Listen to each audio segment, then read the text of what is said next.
Good afternoon and welcome to today's lecture in the Pandemic 101 series, The Impact of COVID-19 on Garment Workers at the Bottom of Supply Chains.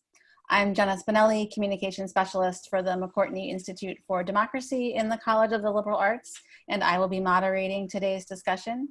We will leave time for questions at the end of the presentation, but if you have any throughout the talk, feel free to type them into the Q&A box and I will collect them and read them all at the end of the lecture. If anyone from the class of 2024 with us today has questions about next steps as an accepted student in the College of the Liberal Arts, you can reach out to our recruitment coordinator, Chantel Harley. You can find her information on the prospective students page of the College of the Liberal Arts website, which is la.psu.edu.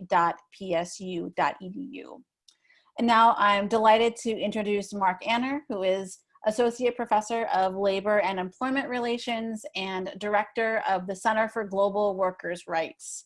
His lecture will look at how workers at the bottom of garment global supply chains are struggling for survival as a result of the COVID-19 pandemic and what can be done to make the world of fast fashion more sustainable for workers and for the environment.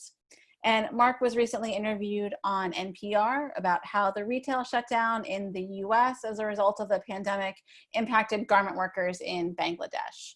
So I'm eager to hear more about that and the other impacts of the pandemic on this important industry and the workers within it. So without further ado, take it away, Mark. Thanks, Jenna. Thanks everyone for taking time out of your day to listen to this presentation. It's a pleasure to join you. I hope everyone's staying safe.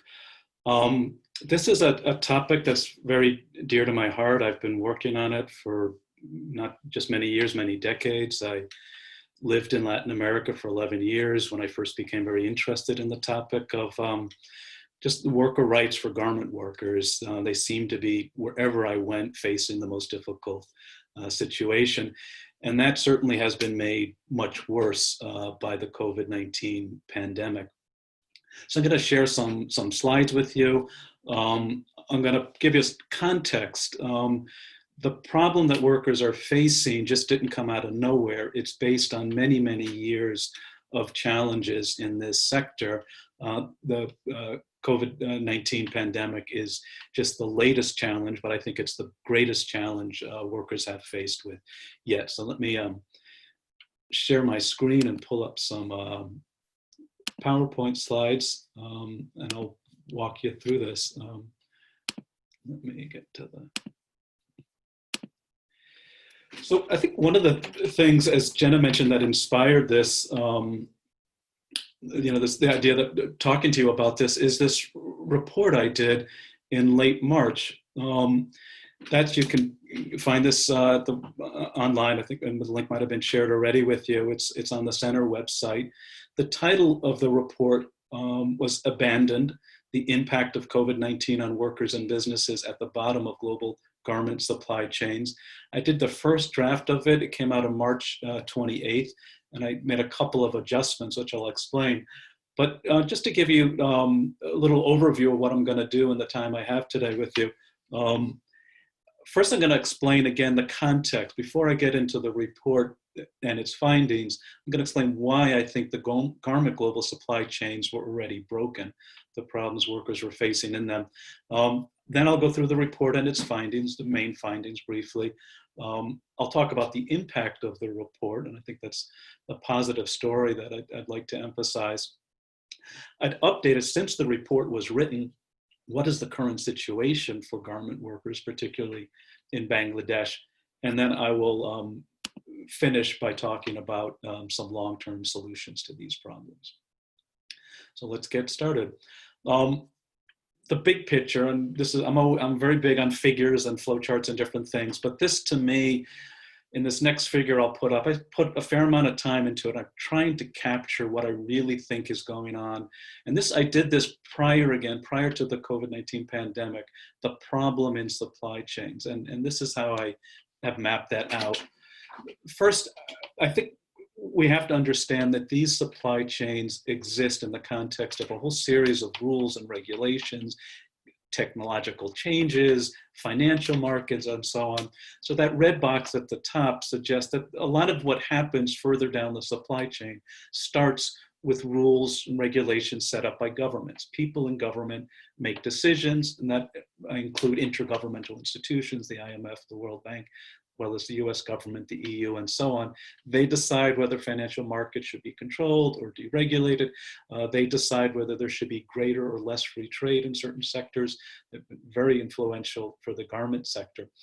Based on those rules and also in changes in technology, I think there's two patterns that happen. On the first side here in this blue box, there's buyer consolidation. And when I use the word buyer, I'm referring to brands. So think of, I don't know, Gap or Nike, and I'm referring to retailers. So you can think of Walmart or Target. And also buyers would include online platforms such as Amazon. Because of changing trade rules, there used to be more restrictions on where they could source their products. That's basically been entirely eliminated. They could go anywhere from Honduras to China to Ethiopia to purchase. On the other side, because of that, there's been a tremendous growth in countries that are in the garment export industry. There's been a dispersion of supplier factories around the world. And in fact, partly this is a result of development policies. The idea is if you want to develop and move from, let's say, agriculture into industry, you should get into garment exports. That makes sense if there is a limited number of countries doing it. But if all poor countries are doing it, we end up with too much production, overcapacity. And these two factors lead to the buyers having a lot of leverage over the suppliers. And the key example for that, as we'll see, would be at a price point. So if you're more and more consolidated as a buyer, and there's more and more suppliers to choose from, if I get on a plane from New York or from San Francisco, wherever the company is located, and go to Bangladesh, I could say, oh, I need you to make this shirt for me at $2, right? And a year later, you could say, I need you to make that shirt for me for $1.90. And if you don't do it, I can take production elsewhere. So that's a dynamic, again, pre-COVID that concerned me. And you end up with that squeeze, you end up with fast fashion, which I can get into, and the need to produce this stuff, not only more and more cheaply, but faster and faster. And that leads to all these problems in purple for workers, a squeeze on wages, the work intensity, the need to work faster, unsafe buildings, violations of workers' rights. That also leads to a squeeze on the environment. If you're constantly pushing down on prices, you look for places that might have less environmental regulation. How do you treat, for example, in a textile factory, the wastewater that has all this chemicals in it from the color dyeing process? It also, and I don't think this is talked about enough, it leads to a squeeze down on revenue for governments.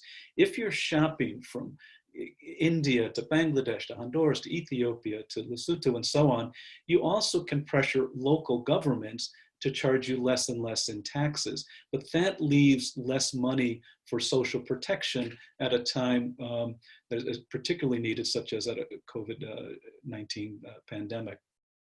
Whoops, wrong direction. Here's just an example of the price squeeze. And this is a simple dynamic I did. I just looked at trade data. I looked at all imports of garments coming into the United States. And we should know now 97% of the clothing we wear is made outside the US now. And this is just the regular price point. This is when I control for inflation. So when I said, make that shirt for $2, a year later, make it for $1.90, a year later, make it for $1.85, and so on. That's showing up in the aggregate data. And we see a 67% decline on what these big brands and retailers are paying the suppliers to make the garments we wear. So, of course, first off, you're going to have a dramatic impact on wages. This is some data from a number of years ago, but it shows a very important trend. For the prevailing wage for a garment worker, how much does it cover the living expenses? We all know workers in many other countries, developing countries, have lower income. Often the argument is, well, things cost less. Well, this captures that. How much does that prevailing wage capture what you need to cover your basic living expenses? And Not surprisingly for some that follow the industry, Bangladesh comes in at the lowest percentile. The answer in 2001 was 14%. So 86% of living expenses are not covered. 10 years later, it was still at 14%. And you could see all the other major apparel exporting countries, not one at the time of this data did the survey indicate that even 50% of basic living expenses were covered by the wages. And just to illustrate this now with, this is a photo I took of, I've been to these factories many, many times, so throughout Asia and Latin America in particular. I took this picture of a garment worker. She's making pants, obviously. Hanging down, I noticed there was a tag, and I took a picture of that tag. And that's the picture up there, and that's in euros. And what struck me was the pants she made every single day that she went to work, and she often worked 6 days a week. She might work up to 12 hours a day. That price point at the time I took the picture basically was her monthly wages. So if she took her entire monthly wages, all she would be able to buy would be one pair of pants, which happened to be the pants that she makes every single day. So when we get beyond just the price point and into and wages, there's other trends that are very important to keep in mind. With this overproduction that we have, this overcapacity, we're just making too many garments now because too many countries are competing to export garments. What's happening is we're being pushed to consume more. So if you look back in 1960, the average American purchased 25 garments a year. And that came to about 10% of our total disposable income. You fast forward to 2016, Americans were up to purchasing 85 garments per year, 27 billion items. And so here we're purchasing over 3 times more, but we're spending 3.5% of our income, 1/3 as much. That's this push on getting us to consume more and more. And they're doing it by having it at lower and lower prices, but they're doing this by shorter seasons. Like when I was growing up, it was pretty marked 4 seasons. You had, the different seasons of the year. You go shopping in the winter, spring, summer, and yet back to school, maybe the holidays. The idea of the fast fashion world is to buy something new, not every 3 months, but every 2 months. Not every 2 months, but every month. Not every month, but every 2 weeks. To do that, depending on what's selling and what's not selling, the order volume that these big companies give to suppliers go up and down and up and down. And it's very hard to know how many workers to hire. So you often get this long hours. And combined is the speed to market. Get the stuff, produce it faster and faster and faster. And what that leads to in the garment industry is one of the things that I've been picking up in my research is this question of work intensity. So back when I started studying this, a worker would have a daily target. You make, 500, do 500 operations. Nobody sits and makes the whole garment start to finish. You might just do the collars, you might just do the cuffs, you might sell the buttonholes. Now they're changing that to do those targets every hour. And those hourly targets, from what I'm picking up in my research, it used to be you had to do 60 operations an hour, then it was 80, and now some workers are reporting 100 operations per hour. In some cases, and this was from my research in India, workers were told they needed tokens to go to the restroom, and you only got that token if you met your production target. And this creates other consequences. Women would be afraid to go for a drink of water because that might make them use the restroom more often, and it would slow down their production targets, and then they don't get the token. So they're not hydrating as much as they should, and we're seeing cases of actual faintings in these factories as a result. In India, when I was doing research, I would work, when I talked to workers through translation, but I realized they weren't saying production target, but the women, when they talked to each other, were actually referring to production torture. And they use that in in English. So I picked it up. Just this pace of production has become so intense. And it leads to verbal abuse. So 64% of the workers we surveyed said they were yelled at most often for not meeting a production target. Again, some of the conditions that existed in this industry prior to the COVID-19 pandemic. This also has an impact on the environment. Again, if you're trying to make this stuff cheaper and cheaper and cheaper and get more and more of it, you're going to cut corners. And we see this is more on the textile side. This is a huge part of the garment cost. And this is from research from a colleague, book, The Dirty Side of the Garment Industry. And he writes, the fast fashion is based on cheap fabric. That fabric creates more toxic chemical pollutants per year than any other industrial product.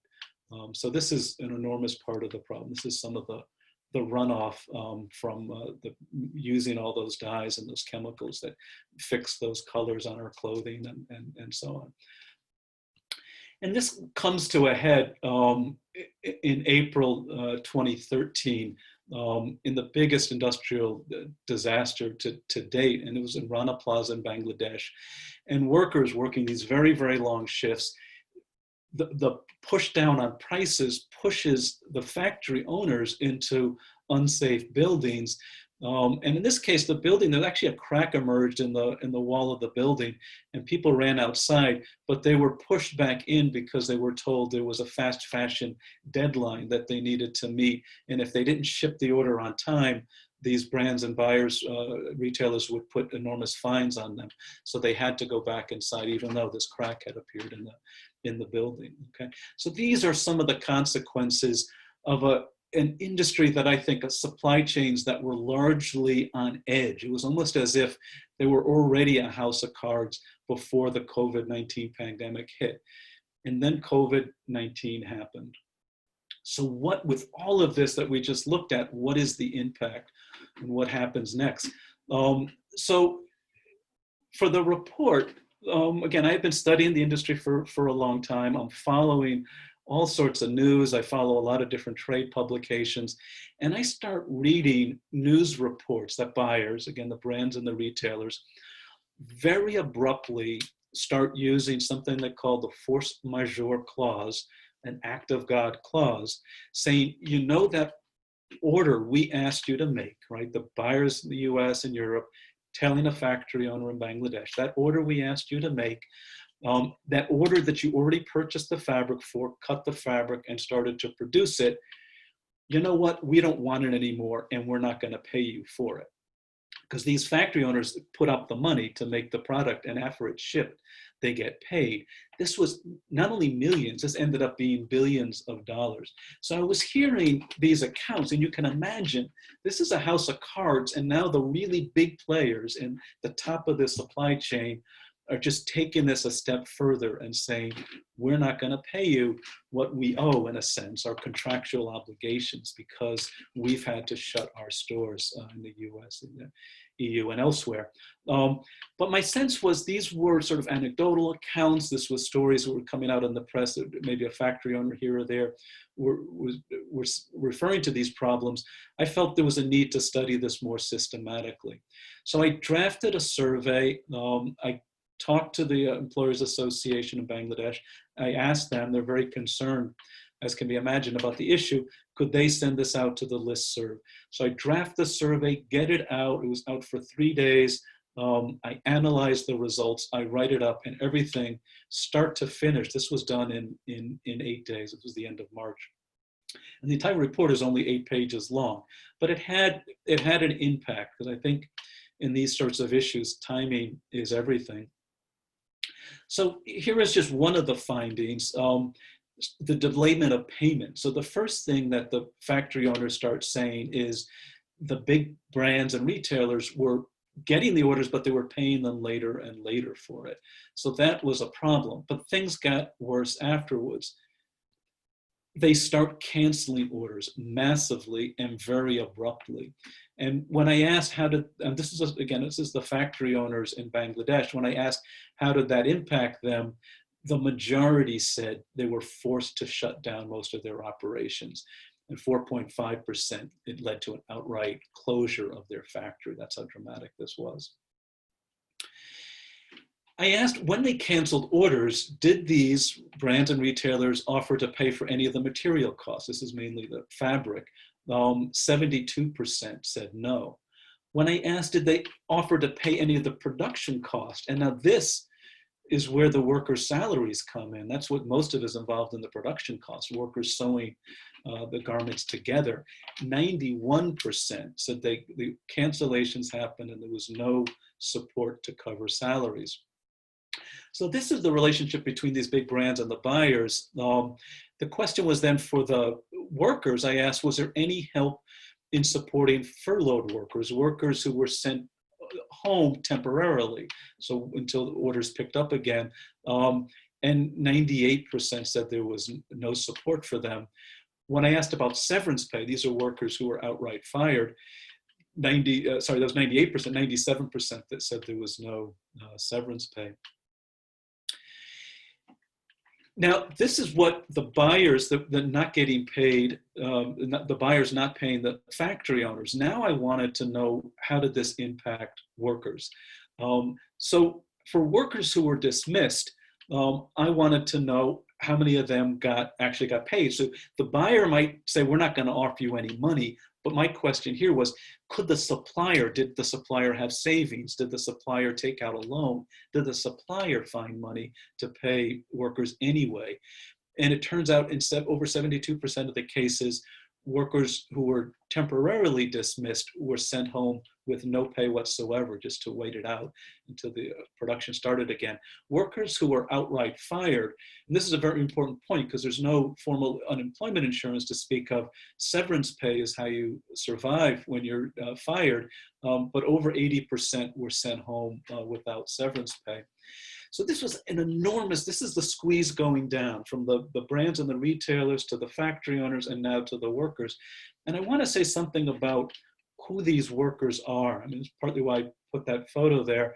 There was over 1 million workers who were adversely affected by this at the time I did the survey. Most of these are young, very young, maybe 18 to 25 would be the average age. Overwhelmingly women and overwhelmingly women of color. Like I said, 97% of our garments are imported, and the vast, vast majority, including the 3% that's still made in the US in areas like Los Angeles, are made by women of color. In the case of Bangladesh, many of these are internal immigrants, the migrants that come in from the countryside looking for jobs in the city. This might be their first factory job. The ones that were fired very, very quickly were the ones that had less of 1 year of work at a given factory, because by law, you were able to fire them, the factory owner, without paying for benefits. So they were targeted first. So these are the very, very vulnerable workers. The other thing I should add, I mentioned the wages, $95 a month, only covering 14% of living expenses. These workers didn't have savings to turn to. Not only do they not have savings, they're living sort of very, very tiny paycheck to tiny paycheck. Most of them were already in debt at the local store and so on. So there was nothing to turn to, and the concern that immediately you get in from income insecurity to food insecurity was very, very significant. That was the main findings from the report, and that was all based on the survey that I did. I then added an addendum to the report based on a second data set I had access to. And it was actually sort of figuring out which companies were doing what. And I felt at some point, I thought about this for a while, should I include this data or not? And I decided to do it because some companies were doing the right thing. Some companies were paying up in full, but others were not. And I felt if we didn't indicate who was paying up in full and who owed money, it would be very hard to change the situation. So I put in this addendum, and I was working, I should say, very closely with the worker rights Consortium, a worker rights advocacy group based in Washington, D.C. And it was a very long list of companies. We just picked the 14 top cancellations, and we put in the millions of dollars of what was owed. So we got bestsellers, CNA, Inditex, Zara's, JCPenney, Kiabi, was a French company, Kohl's, OPP, Polish company, Marks and Spencer, and so on, Target, Tesco, VF, Walmart. So we listed these. We mentioned 2 companies that after the first draft of my report came out, paid up in full. And that, I think, got a lot of attention in the media. And it really, the impact was quite remarkable in how much the media picked up the findings. So it was covered by the Associated Press. It was published in the New York Times. It came out in the Washington Post. It came out later that there was the interview I did. It was mentioned in NPR. It's been internationally referenced. El País in Spain, Spiegel just very recently mentioned it. Everywhere from Bangladesh to Thailand to Denmark. I've been doing a lot of interviews on this. So it really, again, timing is everything. The report got out, it seems, at the right time, and the very, very important media outlets picked it up on it. At this point, in discussions and working with the Worker Rights Consortium, we start hearing more and more brands are agreeing to pay up, and we felt we were getting this question all the time. And the Worker Rights on its website, we established this tracker, and this shows you which companies have paid up in full and which companies. Now, some of them have made partial payments. I want to emphasize that, but these are the list of companies that have yet to pay up in full. So I think that had a lot of impact, and that's getting referenced a lot in the media.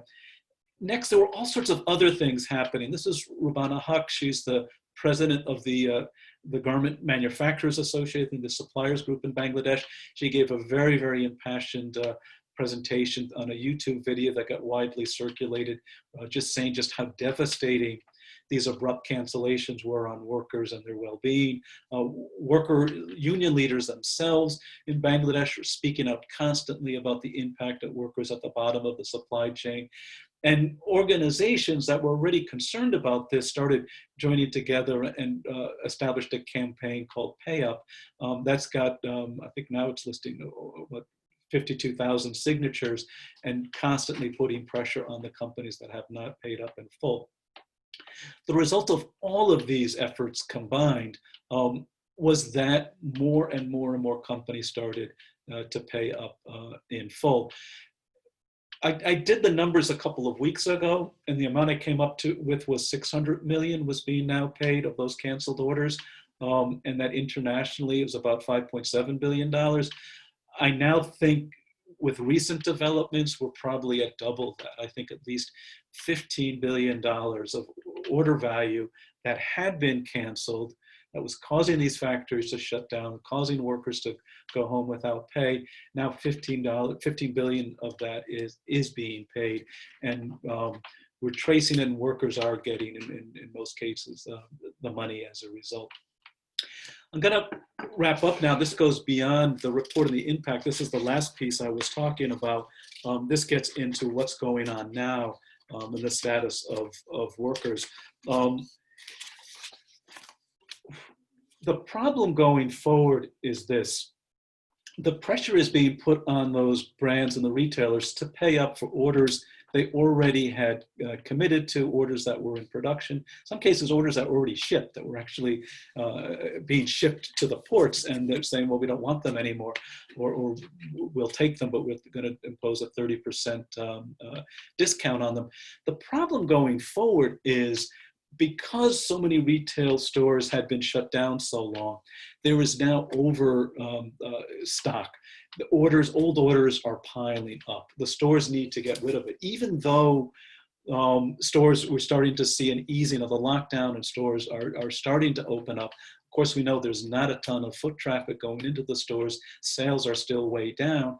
And when people buy stuff, they're actually buying some of the old stock. So the problem going forward is, what happens to workers in the months that come when new orders dry up? And we're starting to see the impact of this on workers. And here's a news article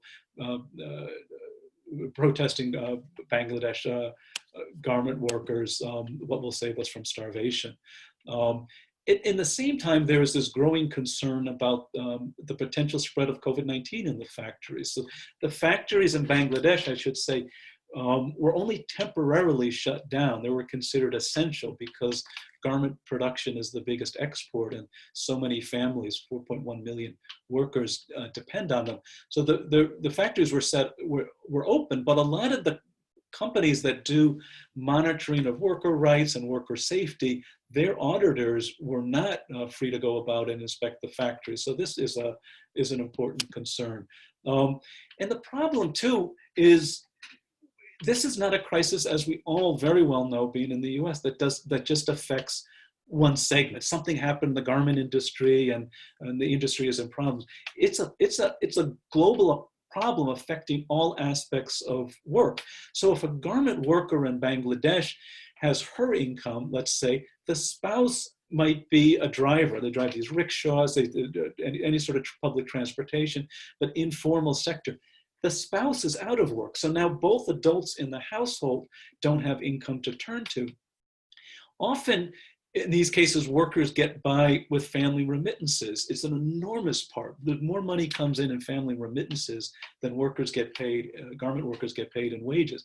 So hardworking family members who went to Saudi Arabia, went to other neighboring countries, work at domestic workers, work in construction is often the case in the Middle East. They're not finding work. In many cases, they were being sent back to Bangladesh and just zero income. So what we're seeing from other surveys is that garment workers report a 67% decline in remittance income. So they're getting squeezed from three sides. They're losing wages, their spouses are not getting work, and these remittances that help get them by are drying up as well.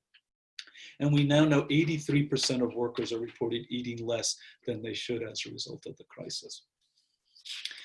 So let me just now take a step back, and I'm going to finish up my formal presentation here, and we can turn it over to question and answer. But I want to step back and take a big picture view of this. I started off with this, and I want to end with this because I want to explain how this is linked to other issues we're seeing in the US, in fact. So this is what I see is what I call a supply chain bottleneck. So we have these mega retailers, we have these online platforms. So again, think of mega retailer, you can think of Walmart online platform, think of Amazon. These enormous bottlenecks, they have more and more market share, which means as a factory owner, as a supplier, you have less and less options of to whom you can produce, for whom you can produce. So they can squeeze backwards. Whoops, I didn't go there yet. They could squeeze backwards to put your prices down, and that puts a squeeze on workers. And by the way, there are 50 million workers throughout the world that get up every day and make our garments. As a result of that squeeze, there is some savings for consumers, but it's a small percentage of the cost squeeze here. There's enormous revenue accumulating here in the middle of this supply chain where the bottleneck exists. What I want to emphasize, though, is these same mega retailers and online platforms are also able to squeeze in the US distribution workers. We know from these huge distribution centers, conditions of work, the pace of production, work intensity, there's been a lot of issues there. Retail workers, we know a lot of retail workers that are going part-time. A lot of them now are been furloughed or just straight out of work, just sent home and dismissed. And garment workers in the US, again, we have garment workers in the US. A lot of them are concentrated in the Los Angeles area, but they're elsewhere. So everybody is getting squeezed, both internationally and in the US as a result. So we know something about the wages here. We know workers in Bangladesh, for example, were, when the industry was doing well, making $95 a month. When I did research, including all their hours of work and so on, overtime, it came to about 38 cents an hour. What's happening on the other end as a result of this bottleneck? We see now just individual families, the owners of these companies or the families behind them, their individual wealth, this is in the billions of dollars, right? This is for Zara, 75 billion, CNA, almost 34 billion, Walmart, 35 billion, and so on, right? This, when I was doing this research in India, one individual or an individual family has more net worth than the total value of exports from India. In the case of Amazon, this news came out, what the CEO of Amazon, Jeff Bezos, was earning per second. And when I did my research and looked at all the garment supply workers, starting with, you can do the math, if you're making even $100 a month, that gives you $1,200 a year in income. So Jeff Bezos now makes more in 1 second, $3,182, than the average garment worker earns in a year. Part of my point in saying this, the garment industry is sometimes portrayed as a poor industry, a low-end industry. This is where you start for industrial development, but you want to move on to other industries. I would raise some questions about that. It's a multi-billion-dollar industry. A lot of money is made every year off of the sale of garments.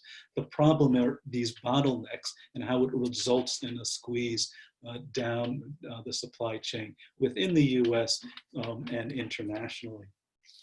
So let me end with this last slide, sort of my quick go at what do we do to fix all of this.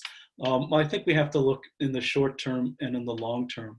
I think very short term, the buyers need to pay what they owe, in a sense, pay up according to their contractual obligations. I also think we need to move to more stable production contracts and get away from this pattern of fast fashion. Moving beyond that, I think we're going to need more and more international intergovernmental support for income. This is for the period when there's just not enough demand to require greater production orders. So the orders dry up, but how do workers survive? So this has got to be through government social protection. Ideally, the buyers, I think, would pay into a fund to help cover that, and hopefully they'll do the right thing and contribute. But also, we're going to have to see this support coming in from international governments and so on. Long term, though, this is not a matter of rebuilding the supply chains post-pandemic. Long term, it's a matter of doing things differently. And I think we need to move what some of us are calling total costing for decent work and sustainable development.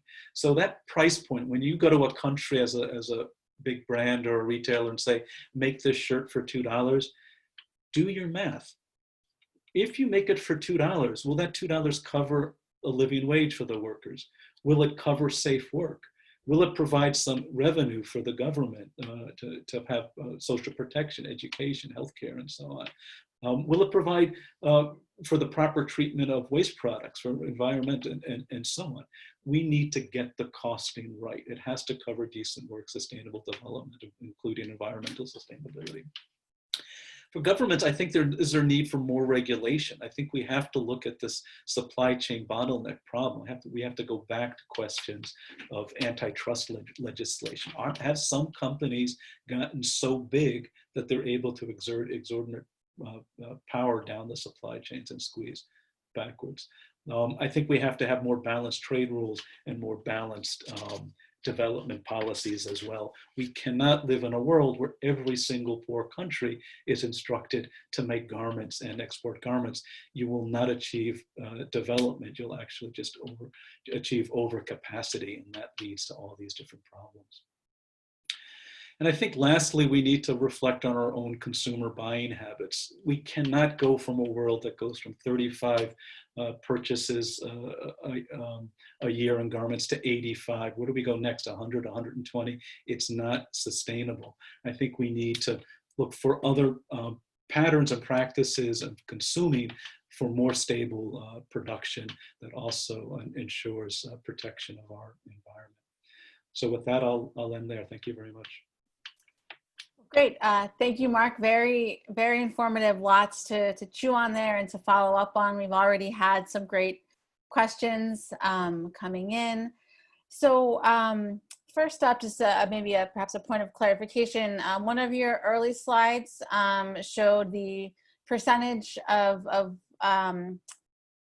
the percentage of cost of living that the wages covered, and just a question about how those costs of living were calculated.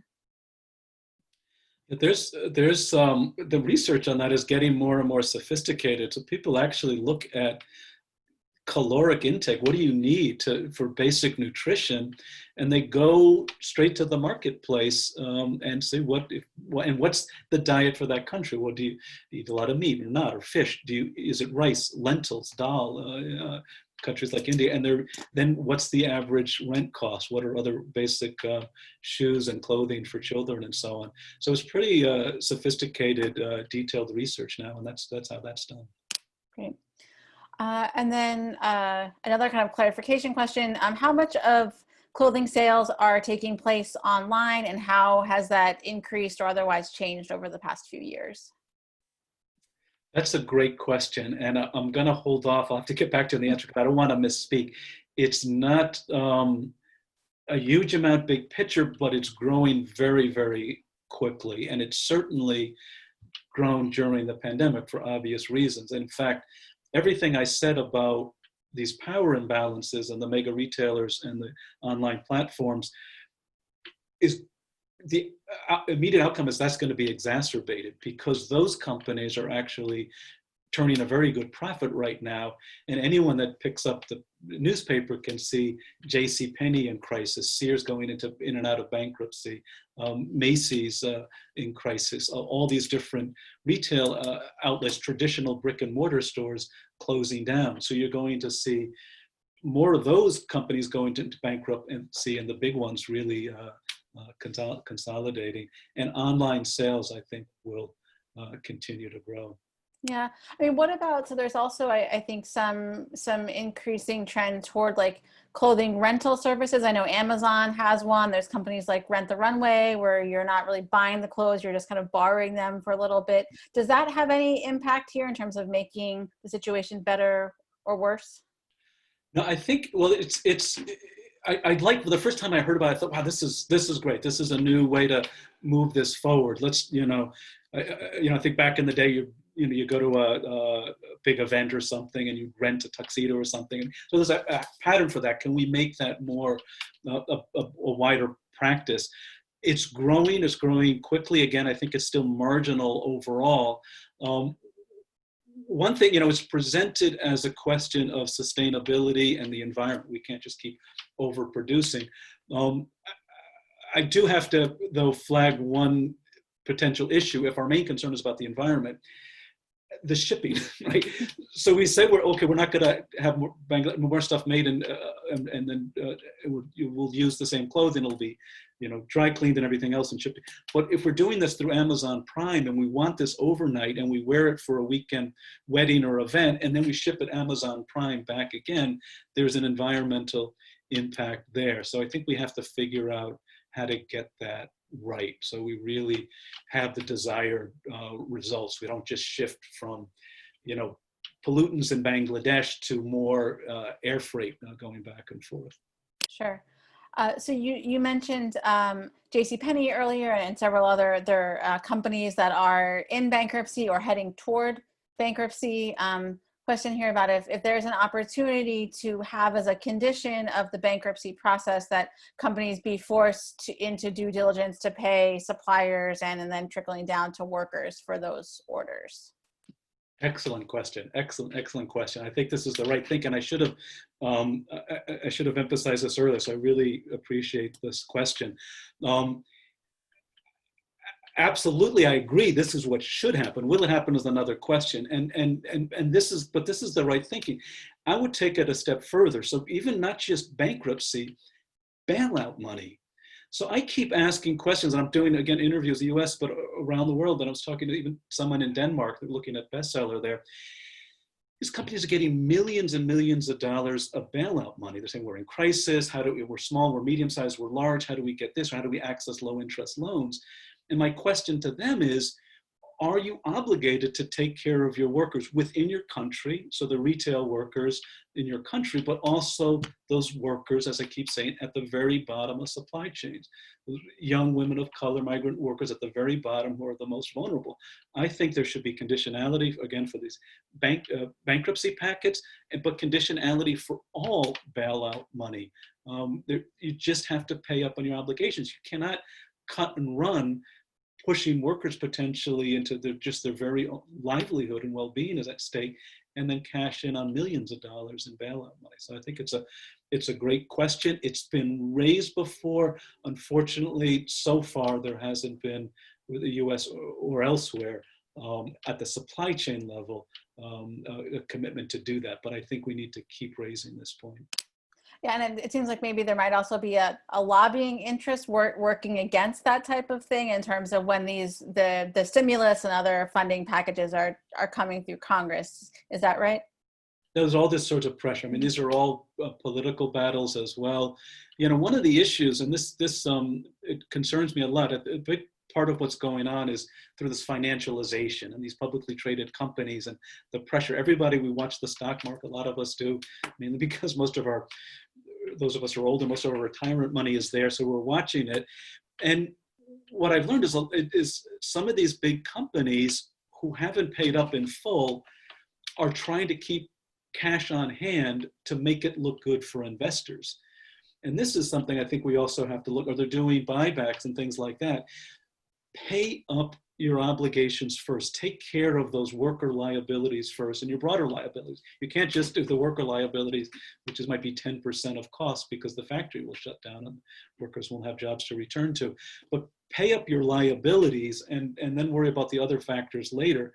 So I think these are other points we need to look at, but there's a heck of a lot of lobbying going on right now, and these reforms are never easy. Right.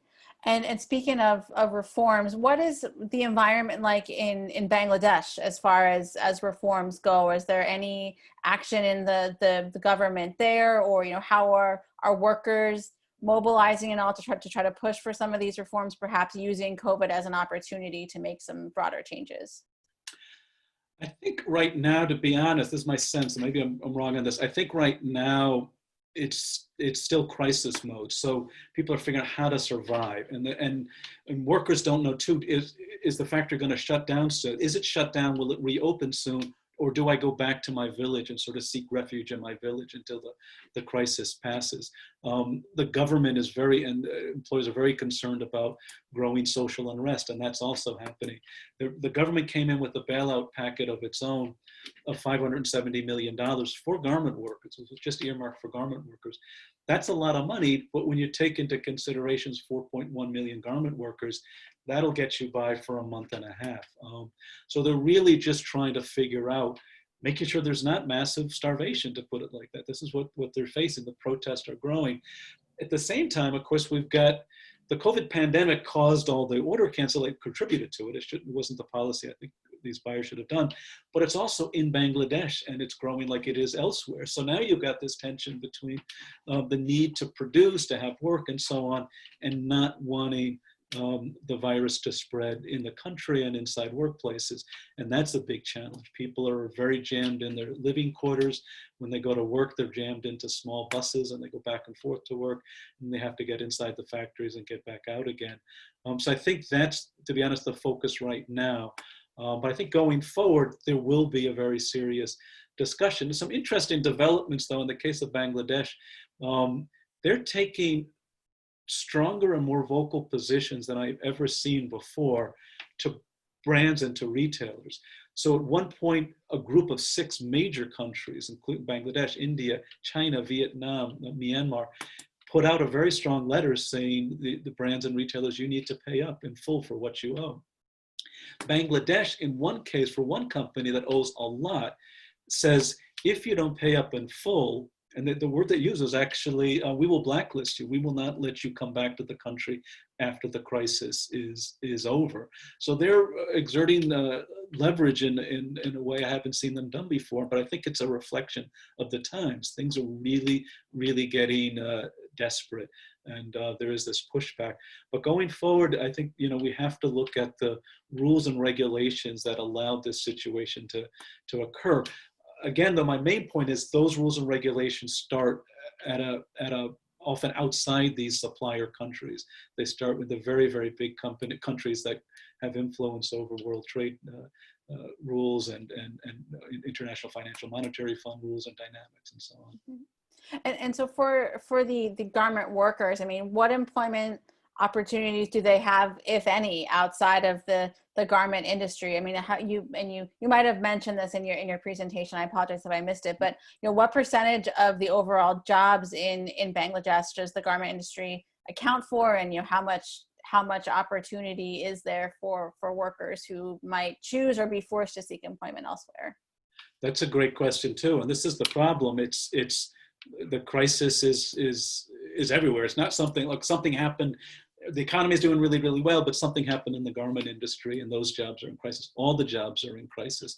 So overwhelmingly, outside of the garment sector, people work in the informal sectors. So they're called rickshaw drivers. If anyone's been to Bangladesh or India or elsewhere, they're actually bicycles with a little seat on the back. A lot of people get around a rickshaw, and therefore there's a lot of rickshaw drivers. And it turns out a lot of these women garment workers, their spouses, work in that area. Well, people with lockdown, they're not out and about, so those jobs have been shut down. Street vendors and so on have been largely shut down. Domestic work, all these different factors where people would normally go.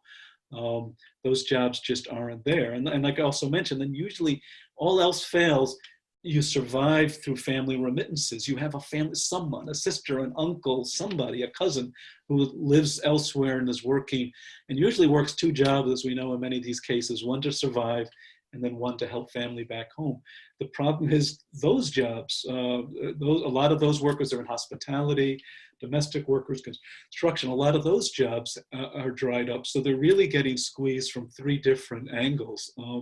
And that's why I'm very concerned. The situation couldn't be more urgent. We're talking about just the very, very survival, the family and then their children. Most garment workers have four dependents that depend on them. So usually the first thing that gets cut is food expenditures, because it's the most fungible. Rent is rent, different things you have to pay. But you go to the market and you maybe just end up, instead of buying a bit of fish, rice and lentils, you just buy rice and lentils, then maybe you just end up buying rice. And maybe, I'm hearing from India, average garment workers are now down to one meal a day. So it's a very, very serious situation. Yeah, indeed. So you, in your presentation, you focused on the top 10 companies, or the largest companies in this ecosystem. But how broad is this? I mean, how many companies are we talking about here? Does their behavior differ at all from what we see from those at the very top? That's another great question. It's very broad. It was massive. So the figure that when I did the report, it was something like 1.1 billion had been canceled. And then we documented about 600 million of that. When the more recent figure is 3.1 billion. So there is in the data what I call a very long tail. So you have these very big ones at the top, but there's just all these companies. And again, I've been studying the industry for a very long time, and there's so many companies there that I never heard of because it's international. And some of them might, only have production in a couple of factories, but it was almost across the board. There were very few that just said, okay, everything's good. We're going to pay you, everything we owe, and so on. So we're starting to work. We have the tracker, and if people don't have it, I could share the link with folks later. Those are focusing on some of the biggest global companies. But we're working with individuals in different countries. People sometimes write me and say, okay, for our country, for Poland, for Switzerland, or for Denmark, or for what have you, what are Australia, what are the brands you're seeing from our country? And I'll go into the data, I'll look that up and find those numbers. Right.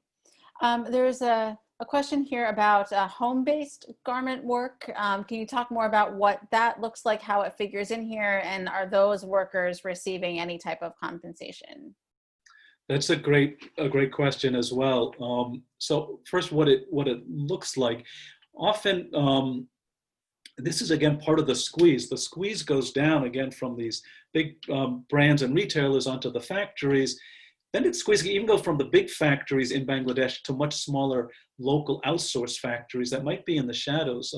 And then you have workers in the factories, but then you have contingent workers, and it goes all the way down to the very bottom of the supply chain to home workers. And these are clearly the most vulnerable workers. So how does production end up there? What do they do? I've seen this more in my research in India. In the north, in the Delhi area, there's a lot of embroidery going on in the home. So there might be a segment of the fabric that has some nice embroidery on it. That gets bundled up and it gets distributed through these networks, and women often sitting on the floor in their homes with children helping, doing this embroidery. They get pennies per piece, and then someone comes by a few days later and picks up the bundles with the embroidery. It goes back to the factory and it gets incorporated into the garment. There might be other things, clipping threads and different things off the garments, kind of cleaning up operations that are done in that way. These are, in a sense, not for the workers, not for the communities, but globally, these are sort of the hidden workforce that makes the industry function. And they become hidden when it's, during these crisis periods as well. They're not on anybody's payroll. There's no record of them being employees. So they're really in a very, very vulnerable situation. Now, in theory, a country like Bangladesh is saying they're going to take care of all garment workers, even those that were receiving cash payments. That's something I think we need more research on to find out what's really going on. But it's a very significant concern. Right. And then are factories now starting to bring people back to work, or do they perhaps lack the capital to restart production? And then a follow-up to that, are workers still facing hourly production quotas or crowded worker housing, which might be a safety issue during the pandemic? Right, great question. So there's two dynamics about it, workers going back to work. One is a different question. It varies by country. So is there a national lockdown in the country? India had a very strict one for quite some time, which covered garment factories. Bangladesh, there were short-term lockdowns for garment workers, but mostly it was left open because I think I mentioned they were considered essential workers. So the next question is, okay, if you're allowed to be open, do you have production to produce? And one of the elements became, with all the campaigning and the pressure to pay up, well, you had to get those orders done, right? This became this, and it's something to flag. So companies at first said, okay, we cancel everything, we're not going to pay for it. They said, okay, we'll take the order, but don't forget the shipment date is June 1st.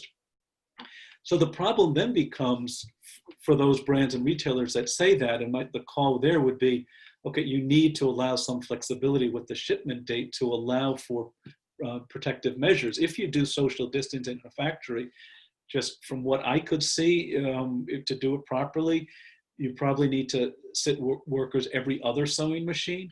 So then you're at half capacity. Now, maybe you do overnight shifts, or you weren't doing that before. Maybe there's something else you do, but there's going to be some disruption to production. Because if you sit people, usually they're close enough that they can hand. I do the collar and I hand it up, or there's a helper that hands it to you. If you're all socially distanced and and you're doing this in a human production line, there's no conveyor belt.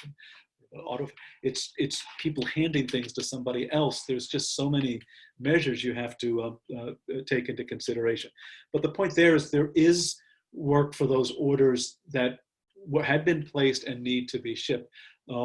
There is some, it's not enormous, but there is some production for personal protective equipment. So that's another thing of these garment factories, an ideal position to do. If you don't want a new blouse or new pants, you can make personal protective equipment. So there's some production going on for that.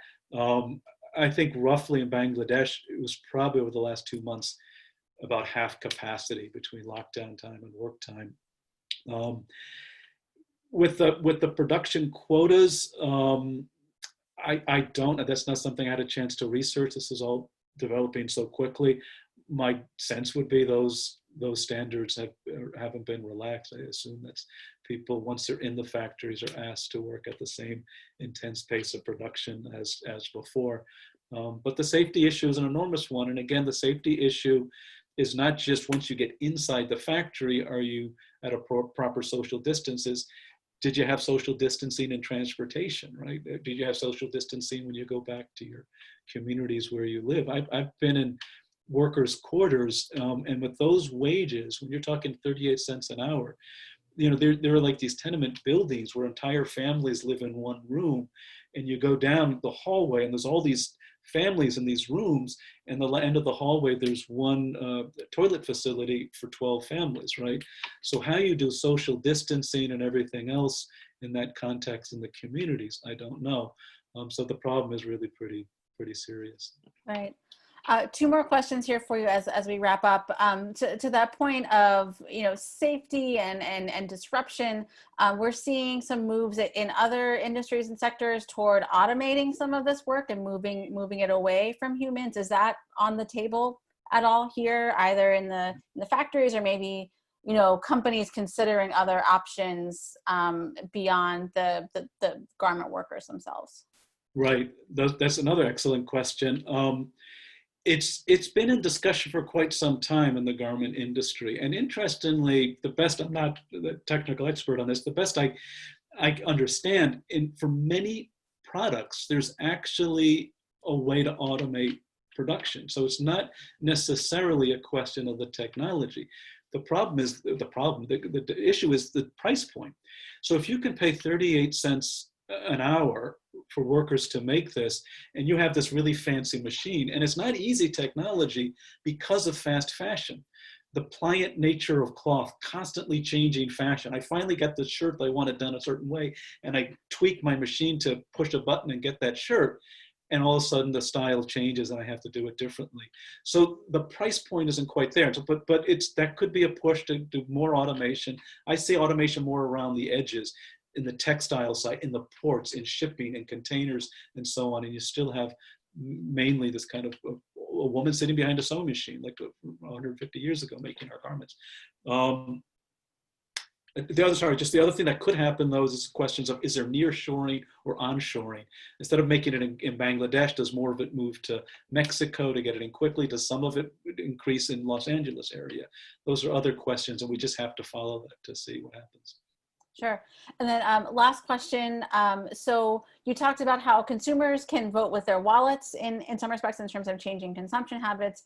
Are there other things that consumers and Penn State students, the broader community can do to support global workers in the garment industry? I think those are more great questions. There's all sorts of campaigns. I mentioned some of them. They have special relief funds for these workers. So people are raising money for funds that will go directly to workers who are being adversely affected. That's something you can do. I also say with, a lot of people have their favorite brands. Speak up, write them a letter, find something contact us, whatever link you could find on the website, and say, look at our tracker. And if you see a brand that you often frequent buy their products, find their link on the website, write them, say you're concerned, say you want to continue buying their products, but you'd really like them to see them do the right thing and pay up, because workers' well-being really is at stake. So I encourage them to do that. Yeah, or share it on social media and tag them, right? Get them called out publicly that way. Good point. Yeah, absolutely. Great. Well, Mark, this has been an excellent presentation. Thank you. And I do want to pass along as well, there was a congratulations in the chat on your promotion to full professor, very well deserved. So congratulations on that. So this is the last lecture in the Pandemic 101 series. Hopefully you found these lectures to be valuable. If you missed any of the previous lectures, you can find recordings of them on the College of the Liberal Arts YouTube channel. And then finally, if anybody from the class of 2024 wants to connect with Chantel, our recruitment coordinator, you can find her information on the prospective student sites at la.psu.edu. So I'm Jenna Spinelli. Thank you all so much for joining us, and enjoy the rest of your day. Thank you. Thanks, everybody. Thanks, Jenna.